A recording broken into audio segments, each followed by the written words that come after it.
بسم الله الحمد لله الذي كفى وبه نستعين على امور الدنيا والدين وصلى الله على نبينا محمد وعلى اله واصحابه اجمعين.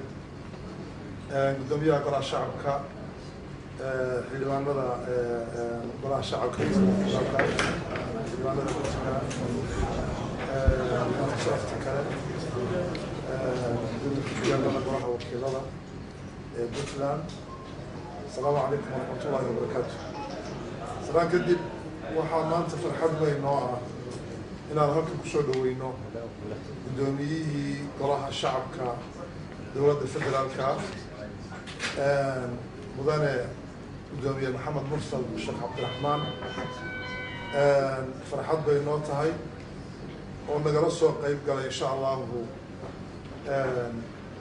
munaasabadii 1 August oo ahayd maalin weyn oo ah maalintii Puntland dhisay ama la asaasay 1998 iyo munaasabadda labaad oo noqon doonta haddii Allah wadada ogolaado ama taasaaba horreyn doonta weli insha Allah meesha geli doonto waan safirin doonaa oo ah xidhitaankii golaha wakiilada dowladda Puntland fadhigiisii 44aad oo socday oo hadda gabagaba ah.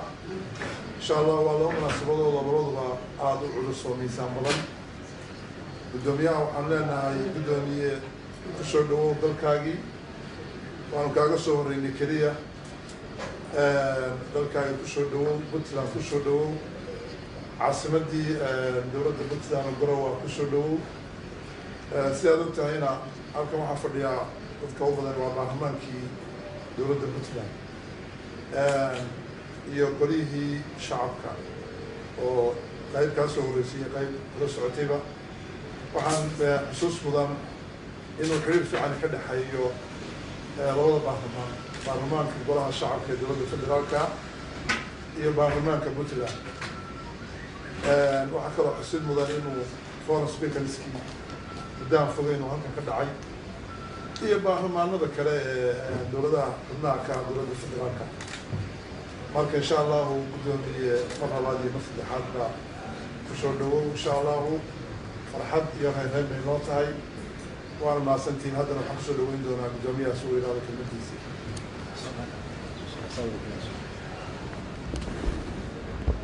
أشرف الأنبياء والمرسلين سيدنا محمد وعلى آله وصحبه أجمعين. gudoomiyaha aqalka wakiilada ee dowladda Puntland xildhibaanada baarlamaanka federaalka golaha shacabka ee baarlamaanka federaalka Soomaaliyeed xildhibaanada baarlamaanka Puntland martida kale ama qof ha noqdo ama inta kale oo ka socota shacabka Puntland. assalaamu calaykum waraxmatullaahi wabarakaatuh. runtii farxad ayay inoo tahay aniga iyo wafdigayga inaan soo gaarno magaalada Garowe ee xarunta dowladda Puntland. waxaan u mahad celinaynaa gudoomiyaha baarlamaanka Puntland iyo xildhibaanada soo dhaweynta diiran oo ay soo dhaweeyeen.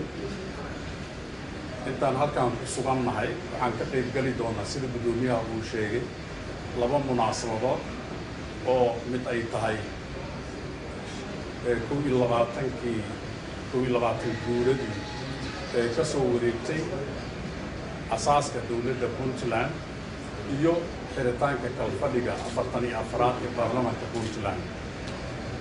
runtii labadaas munaasabadood aad ay muhiim noogu yihiin. intaan ku sugannahay magaalada Garowe ama dowladda Puntland meel walba ha noqotee waxaan la kulmi doonaa mas'uuliyiinta aad iyo aad u mahadsantahay gudoomiye.